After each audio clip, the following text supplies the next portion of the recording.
ناظرین محترم السلام علیکم. آپ کا میزبان تسلیم احمد صابری شہر رمضان میں آپ کا خیر مقدم کرتا ہے اور یہ خصوصی پروگرام عالم اور عالم لے کر حاضر خدمت ہے. روایت میں آتا ہے کہ حضور نبی کریم صلی اللہ علیہ وآلہ وسلم کی معیت میں، حضور کی قیادت میں غزوے کی طرف روانہ ہو رہے تھے، غزوے کے لیے روانہ ہو رہے تھے. راستے میں صحابہ کہتے ہیں کہ بہت تکالیف کا سامنا کرنا پڑا، یہاں تک کہ خوراک کی کمی کا شکار ہو گئے. ارادہ کیا کہ ایک اونٹ ذبح کر لیا جائے. حضور نبی کریم صلی اللہ علیہ وآلہ وسلم کی خدمت میں عرض کیا. حضور نے منع فرمایا، کہا ایک چادر بچھاؤ اور جتنا سامان کھانے کا خوراک تم سب کے پاس ہے وہ لا کر اس چادر پر ڈال دو. سب ڈال دیا گیا.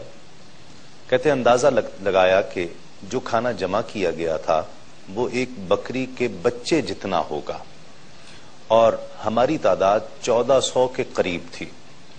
حضور نبی کریم صلی اللہ علیہ وآلہ وسلم نے حکم فرمایا کہ اب اسے کھانا شروع کر دو. کہا 1400 صحابہ کھاتے رہے، کھانا ختم نہیں ہوا. پھر بالآخر جو بچ گیا ہم نے اپنے توشہ دانوں میں بھی ڈال لیا. پھر سرکار نے حکم فرمایا کہ جب پانی لے کر آؤ جس جس کے پاس. کہا جس جس کے پاس تھوڑا تھوڑا پانی تھا وہ سب برتن لے آئے. آقا علیہ الصلوۃ والسلام نے ایک بڑا ڈول منگوایا، بڑا برتن، اور سارا پانی اس میں ڈال دیا. بہت تھوڑا سا پانی تھا. 1400 صحابہ نے وہ پانی پیا بھی اور اس سے وضو بھی کرتے رہے اور پانی ختم نہ ہوا. کیا بات ہے سرکار دو عالم صلی اللہ علیہ وآلہ وسلم کی. ناظرین، آغاز کرتے ہیں پروگرام کا.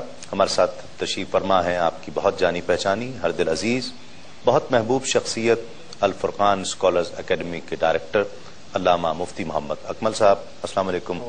آپ کا بہت شکریہ، آپ تشریف لائے. میرے بائیں جانب تشریف فرما ہے فقہ جعفریہ سے ایک اور بہت ممتاز مستند عالم دین، بہت خوبصورت انداز گفتگو کی حامل شخصیت، فقہ پر آپ کی بھی گہری دسترس ہے، علامہ قمبر عباس نقوی صاحب ہمارے ساتھ تشریف فرما ہے. السلام علیکم. آپ کی بہت شکریہ. پہلے کالر شامل کرتے ہیں. السلام علیکم.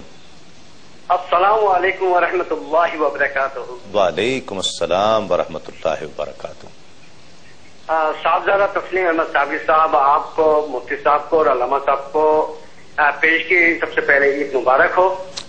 بہت شکریہ. آپ کو بھی پیشگی عید مبارک. کون صاحب اور کہاں سے بات کر رہے ہیں؟ میں جاوید صدیقی بات کروں کراچی سے. میرا سوال یہ ہے کہ چاند کے حوالے سے پاکستان میں کافی کنفیوژن پایا جاتا ہے اور یہ سلسلہ تقریباً کئی سالوں سے دیکھنے میں آ رہا ہے. جی ہاں. اس کے لیے کوئی بہتر طریقہ کار علماء کرام بیٹھ کر واضح کیوں نہیں کرتے؟ ٹھیک ہے، ٹھیک ہے، بالکل ہمارے بھی سامنے ہے کہ جو کل سے اعلان ہوا ہے رؤیت ہلال کمیٹی کے، تو پھر اس کے بعد سے بہت زیادہ الجھن، بہت زیادہ کنٹروورسیز کھڑی ہو گئی ہیں. کیا ہونا چاہیے مفتی صاحب، کیا کہتے ہیں؟ یہ بہت بڑا المیہ ہے. جی، اعوذ باللہ من الشیطان الرجیم، بسم اللہ الرحمن الرحیم. دیکھیں، اولاً تو اس میں جو ضابطہ شرعیہ ہے وہ یہی ہے کہ نبی کریم صلی اللہ علیہ وسلم نے روزے رکھنے کے سلسلے میں اور عید الفطر کے تعین کے سلسلے میں رؤیت ہلال کو شرط قرار دیا ہے. ٹھیک ہے، کہ پہلے آپ چاند دیکھیں، اس کے بعد پھر آپ روزے شروع کریں یا افطار کریں، یعنی عید الفطر منائیں. ٹھیک ہے. چاہے کتنی ہی سائنسی ایجادات ہو جائیں، ہم نبی کریم صلی اللہ علیہ وسلم کے قائم کردہ اس ضابطۂ شرعیہ کو ختم نہیں کر سکتے ہیں. ٹھیک ہے. ہاں، یہ ضرور ہے کہ موجودہ سائنسی آلات سے ہم مدد حاصل کر سکتے ہیں، لیکن اصل بنیاد یہی شہادت ہوگی کہ اگر کوئی چاند کو دیکھتا ہے پھر گواہی دیتا ہے تو ہم اس کی بنیاد پر یہ معاملہ کریں گے. ٹھیک. اب چونکہ گواہی کے معاملات بڑے عجیب و غریب ہیں، پہلے دور میں بڑی عدالت تھی، لوگ پرہیزگار تھے، متقی تھے اور ایک خوف خدا تھا ان کے اندر، تو بڑی احتیاط کے ساتھ گواہی دی جاتی تھی. لیکن جیسے جیسے دور بدلتا گیا اور اب آپ دیکھیں کہ مطلب تابعین کے زمانے سے ہی آپ یہ دیکھ لیے کچھ لوگ ایسے پیدا ہو گئے تھے جنہوں نے جھوٹی حدیثیں گھڑ لیں، لاکھوں کی تعداد میں بلکہ گھڑ لیں. ٹھیک ہے. پھر اسی طریقے سے آج کل کے دور میں آپ دیکھیں جھوٹ بن کے مطلب لڑکا بن کے ویب سائٹ پر، فیس بک پر وہ لڑکی ہے لڑکا بن کے پاگل بنا رہے ہیں اور لڑکے ہیں لڑکی بن کے. اور اسی طرح چیٹنگ بہت زیادہ عام ہو گئی، فراڈ بہت زیادہ عام ہو گیا. ایسے دور میں کوئی بعید نہیں ہے کہ کوئی بھی شخص کہیں سے بھی فون کر کے آپ کو جھوٹ بول دے جی میں نے چاند دیکھا ہے. اس کی اپنی ذاتی خواہش، نفسانی خواہش ہو سکتی ہے. ٹھیک ہے. تو اب اس کے لیے پھر یقیناً یہ گورنمنٹ کا یہ اقدام بہت ہی مستحسن ہے کہ علماء کی ایک باقاعدہ ٹیم، جس میں کسی ایک مخصوص مسلک یا مخصوص مکتبہ فکر کے علماء نہیں بلکہ ہر مکتبہ فکر کی نمائندگی کے لیے چنے ہوئے علماء رکھے گئے، اور یقیناً ان کا کوئی ہیڈ بھی بنا دیا گیا. یہ ایک اچھا مستحسن عمل ہے. اور اس کی رائے کو پھر ایک حتمی رائے قرار دے دیا گیا. اور یہ فقہ ہمیں اس بات کی اجازت دیتا ہے کہ ہر دور کے اعتبار سے رفع فتنہ کے لیے، فساد کے دور کرنے کے لیے اس قسم کے اقدامات کیے جا سکتے ہیں، لیکن اس طریقے سے کہ ضابطۂ شرعیہ بالکل اٹھ نہ جائے. تو اب یہ کمیٹی جو موجودہ ہے یہ بھی یہی کام کر رہی ہے کہ جو ضابطہ شرعیہ ہے اس کو صحیح طریقے سے جانچ پرکھ کر پھر لوگوں تک اس چیز کو پہنچانا. اور ان کی رائے پر پھر اب یہ موقوف ہوا کہ یہ روزے رکھے جائیں یا نہ رکھے جائیں، اور عید الفطر منائی جائے یا نہ منائی جائے. ٹھیک ہے. جب ایک مسلمانوں کا متفق علیہ طریقہ کار جو ضابطہ شرعیہ کے عین مطابق ہے رائج ہو جائے تو پھر اسی کو فالو کرنا چاہیے، کیونکہ اس میں پھر نہ فتنہ ہے نہ فساد ہے، اس میں ایک اتحاد ہے، اتفاق ہے، میجورٹی نظر آتی ہے. تو یہ طریقہ اگر اختیار کر لیا جائے تو اس میں کوئی اس قسم کے فتنے فسادات جیسے بھائی نے سائل نے پوچھا ہے، اور عوام واقعی بہت زیادہ ذہنی طور پہ منتشر ہوتی ہے کہ بڑے پریشان ہو جاتے ہیں لوگ کہ ایک دن عید ہو رہی ہے، ایک دن روزہ رکھا جا رہا ہے. 3 عیدیں ہوئی ہیں. جی ہاں. تو یہ چیزیں بالکل ختم ہو سکتی ہیں اگر اس طریقہ کار کو فالو کر لیا. کیا یہ ضروری ہے کہ ملک میں، پورے ملک میں ایک عید ہو؟ پہلے تو یہ طے کرنا چاہیے. یہ ضروری ہے. بسم اللہ الرحمن الرحیم. سابق صاحب، گزشتہ چند برسوں سے یہ مسئلہ بہت زیادہ گمبھیر صورتحال اختیار کر چکا ہے، اور جیسے کہ آپ نے فرمایا کہ اس دفعہ تین عیدیں اس ملک میں منائی جا رہی ہیں. میں اس کے 2 پہلو سے گفتگو کرتا ہوں. سب سے پہلے تو میں گزارش کروں گا، عرض کروں گا تمام عالم اسلام سے، بالخصوص پاکستان میں رہنے والے تمام مسلمان بھائیوں سے. ٹھیک ہے. چونکہ یہ مسئلہ کسی مکتب کا نہیں ہے، کسی فقہ کا نہیں ہے، بلکہ یہ ایک عالم اسلام کا مشترکہ مسئلہ ہے، اور نہ کسی قبیلے اور نہ کسی قبیلے اور نہ زبان نہ قوم، اس کا کوئی تعلق نہیں. لہٰذا اس کی اجتماعیات جو ہے اس کو پہلے سمجھ لینا چاہیے. سب سے پہلے تو ہمیں یہ سمجھ لینا چاہیے کہ چاند کا مسئلہ جو ہے یہ شرعی مسئلہ ہے، اس کا تعلق سیاست سے نہیں ہے، اور اس کو سیاسی دائرے میں نہ دیکھا جائے، نہ سمجھا جائے، نہ لایا جائے. ٹھیک ہے. ہمیں بعض اوقات اس میں بو آ رہی ہوتی ہے مختلف چیزوں کی. شرعی مسئلہ یہ ہے جو اللہ نے کہہ دیا کہ چاند دیکھ کر روزہ رکھو اور چاند دیکھ کر روزہ ختم کر دو. ٹھیک ہے. لہذا ازروع قرآن ہمارے لیے یہی لازم ہے کہ ہم چاند کے ہی مطابق روزہ رکھیں گے اور چاند کو دیکھ کر کے روزہ ختم کریں گے. ٹھیک ہے. اب اس میں دیکھنا یہ ہے کہ یا تو انسان جو اس کی شرعی حیثیت ہے وہ یہ ہے کہ چاند انسان یا تو خود دیکھے، اور یا اگر اس نے خود نہیں دیکھا تو کوئی ایسے عادلین، یعنی 2 ایسے متشرع، مومن، متقی، یہ شرائط ہیں شہادتوں کے لیے. ٹھیک ہے. متشرع ہوں، مومن ہوں، متقی ہوں، صاحب عقل ہوں، بالغ ہوں، باشعور ہوں، ان کی رائے جو قابل قبول ہو سکتی ہے دین کے لیے، اسلام کے لیے، شریعت کے لیے، ان لوگوں میں سے کوئی 2 گواہ وہ گواہی دے. آج جنہوں نے عید کا اعلان کیا انہوں نے کہا کہ ہمارے پاس 2 درجن سے زائد ہیں. میں عرض کر دیتا ہوں، مجھے تھوڑی سی اجازت دے دیجیے. یقیناً میں کسی کی گواہی اور کسی کی گفتگو پر تو بات نہیں کر رہا، میں ایک مسئلے کے پر گفتگو کر رہا ہوں. ٹھیک ہے. لیکن جو مسئلہ ہے وہ یہ ہے کہ گواہی کے لیے جو شرائط ہیں وہ شرائط، یہ تمام شرائط اس کے اندر شامل ہیں. مومن ہو، متشرع ہو، متقی ہو، عابد ہو، صاحب عقل ہو، صاحب فہم ہو، باشعور ہو. اور اس کے ساتھ ساتھ صرف ٹیلی فون پر گواہی قابل قبول نہیں ہے. اچھا.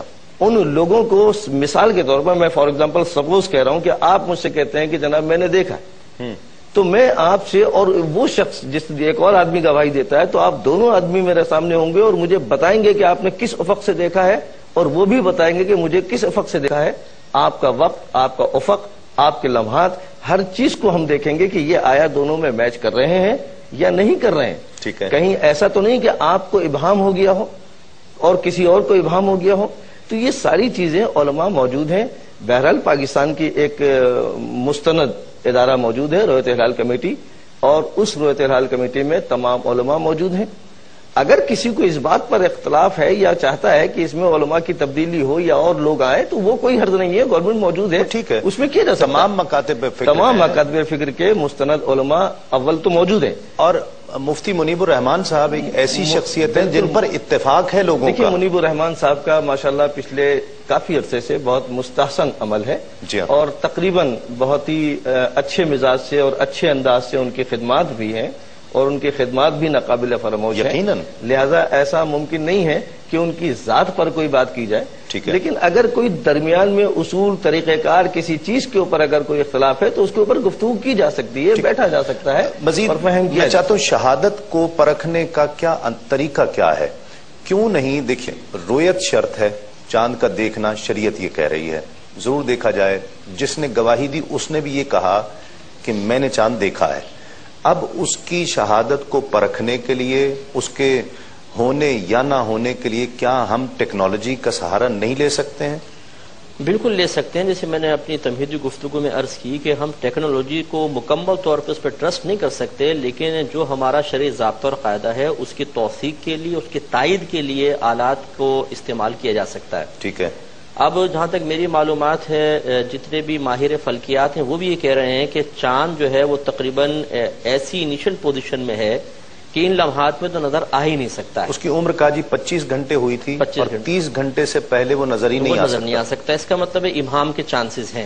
اور اس لیے کہ حضرت نے بہت اچھی بات بیان کی, اور میں اسی کو ایک اور مطلب میں پہلے والی بات کو بھی اپنے شامل کروں گا کہ دیکھیے ایک ہوتی ہے کسی چیز کی انفرادی حیثیت, جب تک اجتماعی طور پر کسی چیز کا فیصلہ نہیں ہوتا تو ہم انفرادی حیثیت کو یقیناً فوقیت دیں گے. ٹھیک ہے. لیکن جب ایک اجتماعی حیثیت پہ متفق ہو جائیں اور تمام مکاتب فکر, تمام بڑے بڑے علماء متفق ہو جائیں تو پھر اس ایک میجورٹی کے خلاف عمل کرنا یہ انتشار اور فتنے کا یقیناً باعث بنے گا. ٹھیک ہے. اس لیے بہتر یہ ہے, دیکھیے آج ایک شخص کہتا ہے کہ جی میں ایسا کروں, پھر دوسرا کہے گا میں ایسا کروں, تیسرا کہے گا میں ایسا کروں. ٹھیک ہے. تو کیا ہم کس کو فالو کریں, کس کو نہیں, کس کو روکیں, کس کو نہیں؟ تو اس لیے بہتر یہ ہے کہ ایک ایسا ضابطہ اور ایک ایسا نظام قائم کر دیا جائے جو فتنہ فساد انتشار سے بالکل ہٹ کر ہو اور قوم کا مکمل طور پہ اس پہ اعتماد. جیسے کہ صحابہ کرام, ایک تھوڑی سی بس عرض کر کے پھر آپ ضرور پوچھیے, صحابہ کرام علیہ الرضوان کی ایک تھنک ٹینک تھا, ان کا ایک مشاورتی کونسل تھی, اور بڑے بڑے جتنے بھی معاملات ہوتے تھے ان کے فیصلے ہر صحابی نہیں کرتا تھا بلکہ وہ لوگ کیا کرتے تھے. جمع قرآن کے مسئلے پر آپ دیکھ لیجئے, اور خلفاء کے انتخاب کے مسئلے پر آپ دیکھ لیجئے, ہمیں یہ چیز نظر آتی ہے. تو اس لیے بہتر یہ ہے کہ اس قسم کے معاملات کو اپنے ہر شخص ذاتی طور پہ اپنے ہاتھ میں لینے کے بجائے جو ایک متفق علیہ مسئلہ چل رہا ہو اس کے تحت چلیں تاکہ قوم سکون میں آئے. اب سوال یہ پیدا ہوتا ہے کہ جو عید کا اعلان کر رہے ہیں وہ بھی علماء کرام ہیں, یقیناً ہمارے لیے قابل احترام ہے, ایک عام شخص کے لیے قابل احترام ہے. وہ واضح طور پر یہ بات کہہ رہے ہیں کہ جی نہ میں روزہ رکھوں گا نہ آپ روزہ رکھیں, میں یہی خواہش کرتا ہوں. اب کیا کریں گے؟ دیکھیے ابھی مجھے پشاور سے ایک بچی نے کال کی تھی, اس نے یہ پوچھا کہ ہم لوگ کل عید منائیں یا نہ منائیں, ہم تذبذب میں ہیں اور ہم چاہتے ہیں روزہ رکھنا. بچی نے کہا, میرا ان کو جواب یہی تھا کہ آپ اپنے وہاں کے علماء کو فالو کریں, یہ آپ کے حق میں بہتر ہے, ورنہ فتنہ فساد تو مدار ہوگا. کہنے کا مطلب یہ ہے کہ ہر ایک کے رائے کا ایک احترام ہوتا ہے. بات وہی ہے کہ جب آپ ایک متفق علیہ جس پر تمام لوگ اتفاق کر چکے ہیں ایسے مسئلے کا خلاف کریں گے تو ضرور فتنہ فساد نمودار ہوگا. اور یہ حدیث دیکھیے, نبی کریم صلی اللہ علیہ وسلم نے ارشاد فرمایا کہ اپنے ماں باپ کو گالی مت دو.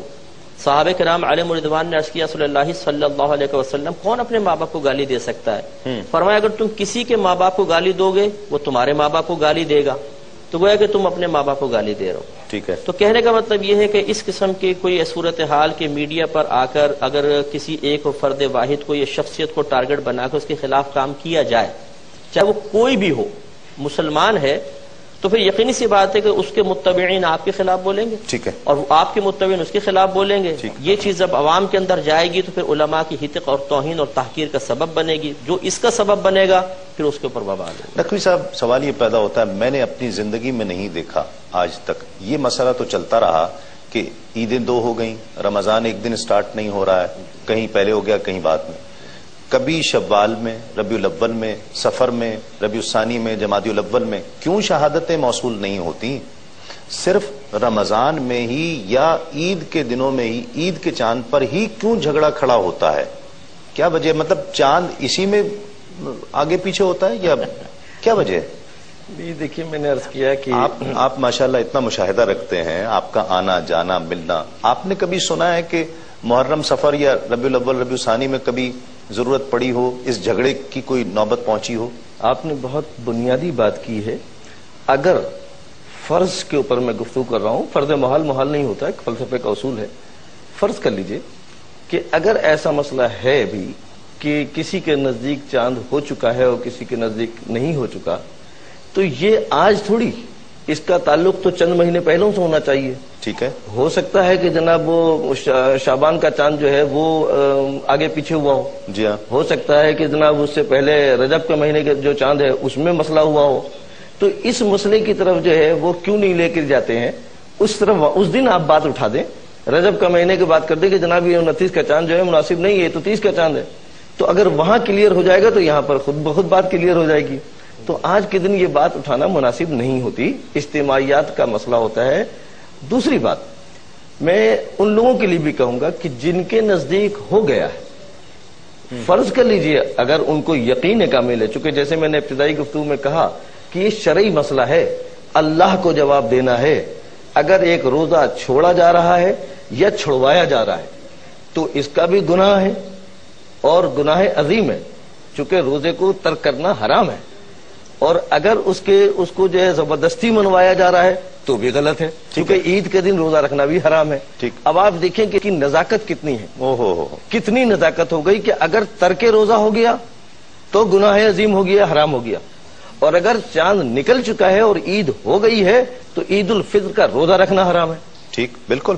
لہذا اس کی شرعی حیثیت کو جو ہے مد نظر رکھ کر کے اور اس میں بہترین انداز کو اختیار کرنا چاہیے تاکہ لوگوں کے لیے جو ہے تکلیف کا سبب نہ بنے، اور جس کے نزدیک ہو گیا ہے تو پھر اس کے اوپر لازم ہے کہ وہ کر لے. مفتی صاحب آخری بات، اگر فرض کریں ایک متفقہ کمیٹی ہے جس میں ہر مکتبہ فکر سے علماء کرام موجود ہیں اور ان کے چیئرمین کو بھی ہم دیکھ رہے ہیں کہ ایک اتحاد کی علامت ہیں، وہ بہت احترام کی عزت کی نگاہ سے ان سے دیکھا جاتا ہے. فرض کریں کہ کمیٹی سے اتنے علماء سے اول تو غلطی کا احتمال نہیں ہو جائے، کہیں چاند آیا تھا نظر آ گیا تھا لیکن نہیں ہوا، فیصلہ ہو گیا کہ روزہ رکھیں. اس صورت میں بھی غلطی ہو جانے کے باوجود بھی اگر انہوں نے فیصلہ دے دیا کہ روزہ رکھیں، وہ غلط بھی ہو تو ہمیں کیا کرنا چاہیے؟ مسئلہ یہ ہے نا کہ جب انہوں نے متفقن علیہ کوئی فیصلہ دیا تو اس میں غلطی کے امکان پر اطلاع کیسے ہوگی؟ ٹھیک ہے، غلطی کے امکان پر اور نفس غلطی پر اطلاع کیسے ہوگی؟ ٹھیک. اور جب اتنے بڑے بڑے علماء کے بارے میں ہم یہ فرض کر سکتے ہیں کہ ان سے غلطی ہو سکتی ہے، تو جو ایک عام آدمی جس کو شعوری حاصل نہیں ہے کہ گواہی کے کیا اصول ہے کیا نہیں، کیا اس سے غلطی نہیں ہو سکتی ہے؟ یقیناً. پھر جب ایک رویت ہلال کمیٹی مقرر کر دی گئی ہے تو وہ گواہ براہ راست ان کو فون کیوں نہیں کرتا ہے؟ ٹھیک. سوال پیدا یہ ہوتا ہے کہ ان کو فون کرنے میں کون سی چیز مانے ہو گئی؟ وہ ڈائریکٹ 25 گواہیاں ان کے پاس کیوں نہیں آ گئی کہ اس کمیٹی کو سوچنے کا موقع ملتا اور یہ پورے پاکستان میں اس کو نافذ کر دیتے؟ اس لیے کہ گواہی خالی کراچی کی نہیں چلے گی، گواہی خالی پنڈی یا لاہور کی نہیں چلے گی. اگر پشاور سے بھی 25 افراد رویت ہلال کمیٹی کو فون کر کے بتاتے ہیں اور یہ ان سے کراس کوسچننگ کر کے جیسے حضرت نے فرمایا اور پائے تحقیق تک بات کو پہنچا دیتے ہیں، تو بہت اچھی بات ہے کہ پورے ملک کے اندر ایک ساتھ عید ہو جائے. تو ان 25 افراد سے بھی سوال کیا جائے کہ آپ کا ٹیلی فون لائن کراچی کی خراب ہے یا رویت ہلال کمیٹی تک پہنچتے ہوئے وہ ڈسکنیکٹ ہو جاتی ہے اور وہیں جا کے کال مل جاتی ہے، یہ کیا معاملہ ہے؟ اس پر بھی توجہ کرنی چاہیے. صحیح. بہت شکریہ علامہ مفتی محمد اکمل صاحب آپ کا، علامہ قمبر عباس نقوی صاحب آپ کا بہت شکریہ.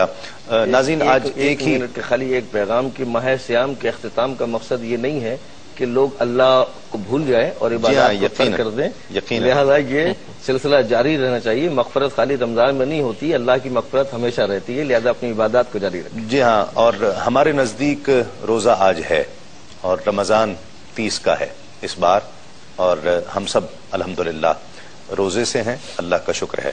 اور کل پیر کے دن ہم عید منائیں گے، تو میں آپ کو پیشگی مبارکباد پیش کرتا ہوں ان ممالک میں، ان خطوں میں کہ جہاں آج عید ہے، ان کو بہت مبارکباد عید کی. اور بالخصوص بہت زیادہ پروگرام دیکھا جاتا ہے دنیا بھر میں، اور دنیا کے کئی خطوں میں، دنیا کے کئی ممالک میں آج عید منائی جا رہی ہے، چاند دیکھ کر منائی جا رہی ہے. ان کو بھی میں بہت مبارکباد پیش کرتا ہوں۔ عالم اور عالم آج چونکہ آخری پروگرام ہے، آپ سے انشاءاللہ اب رمضان کے بعد ملاقات ہو پائے گی، تو اپنے میزبان تسلیم احمد صابری کو اجازت دیجیے۔